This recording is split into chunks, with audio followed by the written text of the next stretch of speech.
So, as Jonathan mentioned, Grasshopper is my game, and even the title of my presentation mentions Grasshopper, but I promise that it's not all about Grasshopper and about software. Just to introduce myself a little bit, I lead the design computation group at NBBJ, and unlike the previous presentation, our team is actually composed exclusively of designers, people trained as architects, but we've kind of learned to be hackers a little bit in our own right. The title of my talk is Grow Up Grasshopper, but again, it's about more than software. It's about this idea that the way that computational work fits in a firm context needs to evolve.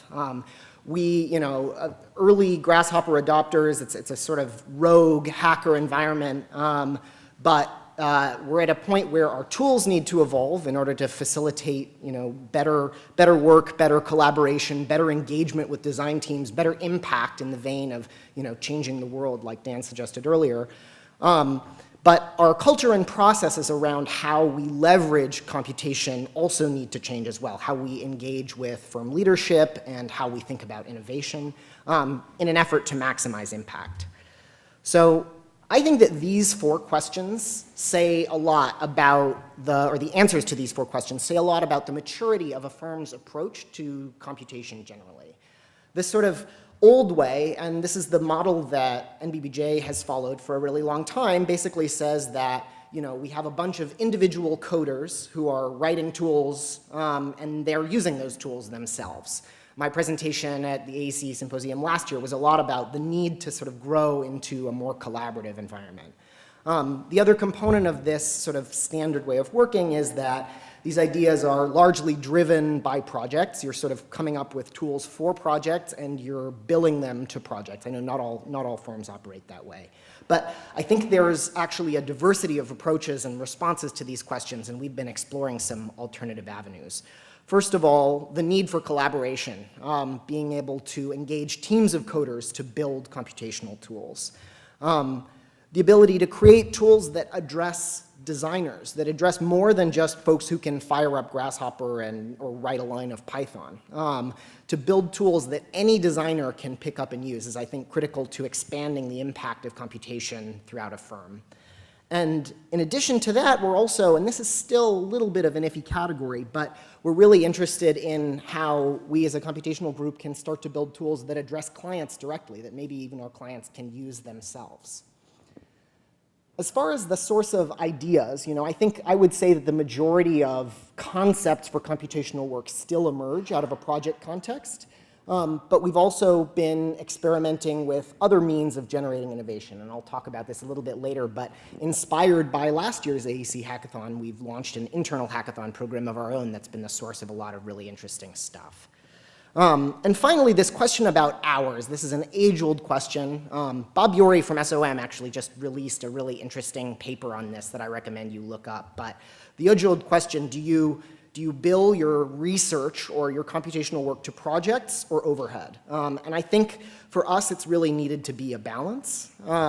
But there's even a third model, which I'll talk about a little bit at the end, which still constitutes overhead, but is a different way of thinking about how we get time and resources in order to develop computational work. So to kick off some project examples, this was my last slide from last year's presentation. And this is a simulation tool that we built to study our Samsung headquarters in San Jose, where we're basically simulating an office workday and understanding how the layout of the space produces greater levels of interaction or the potential for visual connection in a space. But this was generated via the sort of old single coder working on a project model. And we've since then taken the time to develop an internal plugin to try and turn this into more of a resource for the entire firm. So we've begun working on an internal Grasshopper plugin called Llama, which takes a lot of this functionality and wraps it up into a series of simple components that allow you to run these kinds of workday simulations in all kinds of contexts. And this is, so, I don't know if how much this means to all of you, but some of you will see that, the Grasshopper definition has been streamlined considerably. It's much easier to set up a tool to run this kind of simulation. Just a quick animation of some of the sort of graphic output of this tool. It'll take a second to load. But I think a major difference between how we've been working and this is that, is that this one is developed collaboratively. So we have people developing the plugin, we have people developing definitions that utilize that plugin. All right, that animation's just not gonna work.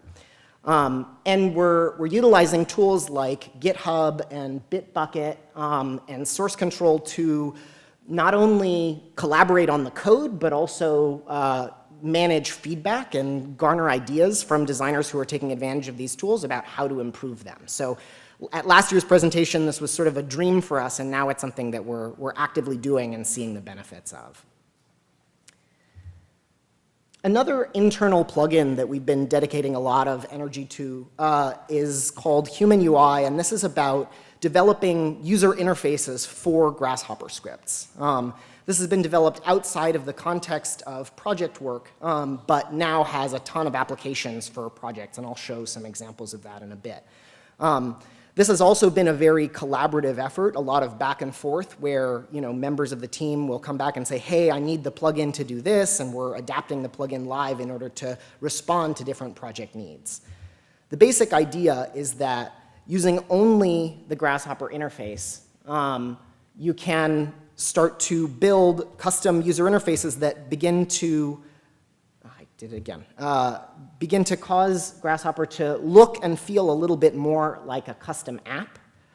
A typical Grasshopper definition, you've got variables, sort of user interface elements embedded in the graph. But we find that this interface, the Grasshopper interface itself, is still intimidating to some designers.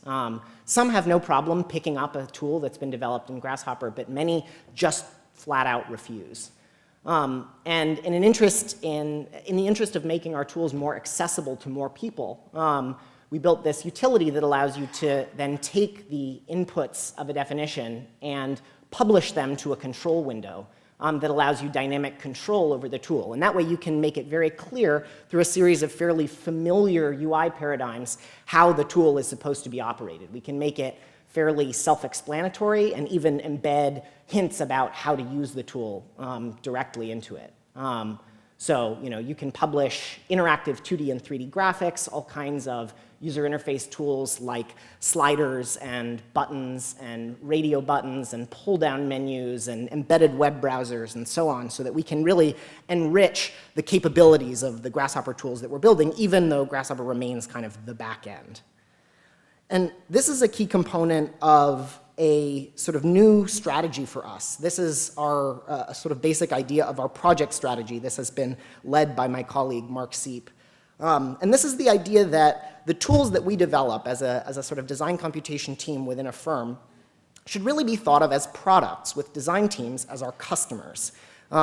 We have to make tools that not only don't fail, but also have a friendly user interface, a pleasant user experience where it's easy to install, easy to use, easy to understand how it works. It just has kind of a pleasant experience, and we should be able to measure the results. We should be able to see when and how people are using those tools. So when we take a tool and we turn it to that level, we call that an internal product. And it's product not in a sort of public and commercial sense, but I think it helps us frame the way we think about the tools that we develop. One of the first set of products that we've been developing is our Human Experience Toolkit, which I've presented in other venues. This is a series of analysis tools that we've developed in the past which look at questions of human experience. These are tools that our designers are already using fairly frequently to study the amount of space visible from any given point in a plan, access to windows, daylight, travel distance efficiencies and circulation measurement and things like that. So these are tools that we get called upon to use all the time, and we wanted to make it so that anyone in the firm could pick up these tools and use them. So in the interest of doing that, we sort of took these existing Grasshopper tools and tried to turn them into products. So The first component of a product is a simple installer. So we've got a one-click installer that'll handle delivering the right installation of Rhino, of Grasshopper, of all the plugins, of all of the necessary source files in order to get this to run. And then once the software is installed, there's a single icon which will launch the tool. So this handles firing up Rhino and Grasshopper and launching the definition and launching the user interface, hiding Grasshopper from the user, again, to sort of avoid this fear factor, and presenting to the user something that's intuitive and clear and sets up a process. It even includes instructions on how to use the tool, how to set it up. We can link this to a browser which has a sort of ongoing live documentation about what the workflow is to take advantage of this tool.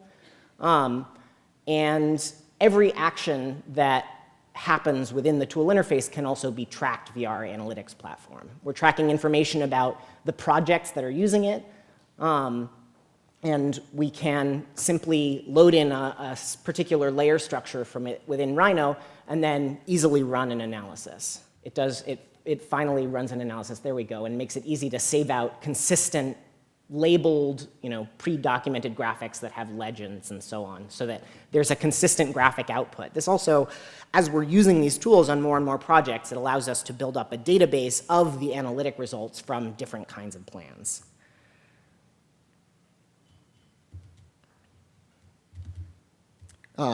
As I mentioned before, we're also using analytics. So in the back end, we're using the segment and keen utilities in order to track analytic events as the tools are used. How often are they installed, by which studios, which users are using them the most, who seems to be experiencing difficulty versus who is using it effectively.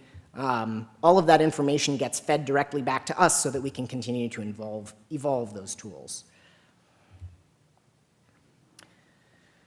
Now, so building these user interfaces is great when we want to make tools that are designer-facing, but it's also really useful for tools that are client-facing. Wright Runstad, a longtime developer client of ours, reached out to us about designing a tool to help manage the complexities of their Spring District master plan, which is going to continue for the next decade or more. So they've got an uncertain future with a bunch of different schemes and possibilities, and they want to be able to rapidly study those and understand the implications to their pro forma and to their master plan. So this is a tool, again, built with a custom UI that allows us to work from different versions of the truth. So we can start with a base plan that's what's been approved by the city, or we can swap out to some of their proposed changes that have yet to be approved. We can visualize in 3D the entire master plan with updates for anything that's currently been permitted or is already under construction. And then we can start to swap out particular parcels for the studies that are ongoing. So design studies that we're doing or that other firms are doing can be embedded in the tool and loaded with data so that we can visualize the different possibilities for this site. And we've already run, I would say, probably 20 studies using this tool. They can be color-coded according to program, residential, commercial, color-coded by phase. And we can display live metrics which update with the schemes that are placed in. So we can understand the area of each parcel. And all of this metric information can also be exported via Excel so that we can take sort of live tallies for them, and they can understand at every stage in a study what this ultimately means for FAR, which is tallied across the entire site. Studies can be run live, so we can pick a parcel and say, all right, I want to run an 11-story office building on this site and see what that looks like. It's frozen again. And the tool has all of the Bellevue Redmond zoning code embedded in it directly so that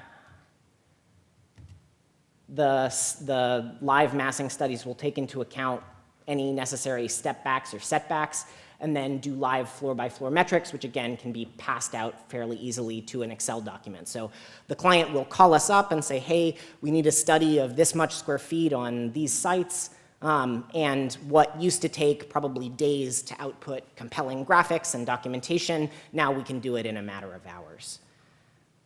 The other thing that I think is interesting about this process is that we're not ultimately delivering to them a piece of software. We're designing a piece of software that fits in with a process. I think down the road we might actually consider doing client-facing software, but I think for now the ultimate value is in saying, all right, we've developed this tool and this process for you, but you have to come into our office in order to use it. So this, for the last thing I wanted to share, this is a photo from last year's AEC Hackathon, which had a big impact on me. You can see there's this, we were trying to demonstrate our hack product just by waving a screen around, because again, we were having projection problems, which seemed to be common. So I was super inspired by this event. It was my first hackathon ever, and I came back feeling like I had to bring this process home, that the way that this generated innovation was something that any firm could really benefit from. So this is a photo from one of our early hackathons, and it looks like a little bit of a different crowd, and it was, because this was our principals and partners meeting. We actually had a mini hackathon as a component of the meeting where all of the leadership of the firm comes to Seattle every year. And we had them come up with pitches to us. Obviously, our principals are maybe not going to be writing code, but they came up with ideas for tools and products that we might build. So we worked overnight to hack on some of these ideas. And the last thing I want to show here is one of the tools that we ended up building. The idea was to build on our existing process of doing one-to-one cardboard space mockups and augment that with data. So we typically, with healthcare clients, we do this sort of large-scale, full-scale cardboard mock-up process, which is very analog but very effective. You can get a feel for the flows of a space. You can have a nurse actually practice how they might operate in a patient room. So the prompt from our principals was, how do we marry this with analysis and data to create a more thorough picture? So in a very, very hacky way, of course, overnight, we took our cardboard mock-up kits and used ceiling-mounted or above-mounted Kinect in order to measure the positions of those partitions, and then turn that into an active, real-time model of a patient room, which we could then run analysis on and feed that analysis back to the people on the ground via a mobile device or a projector. And the other piece about this that I think is interesting is that, the hackathon allows you to create a really compelling proof of concept, but in order to really take it to a final delivery stage, it inevitably requires more time and resources. So we kind of on the fly came up with this process with firm leadership whereby we would develop a detailed proposal and pitch it to them for approval for additional hours. So they've been acting as kind of like internal angel investors, deciding whether or not to fund projects that we propose. And I'm excited to say that this project is something that we are taking forward to a level of actually being able to use it in a client scenario. So I know I'm out of time. Just to close, I think that it's critical to spend time and energy in developing and improving tools, and that means both the tools that your coders are using to do the work, as well as tools for designers who are maybe never going to write a line of code in their life.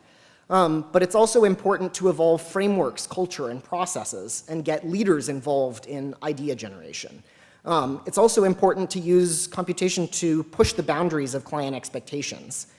And we have to be willing to supplement our project-driven research with genuine blue sky thinking, something that goes beyond the boundaries of a project in order to spend some time in developing some tools that might not be possible under the context of a project. So I think that the best route to success, at least for us, has really been a diversity of these approaches. And so I think that there's no single solution that can generate innovation and compelling tools, but by operating between all of these different modes, we've seen the most success. So that's it.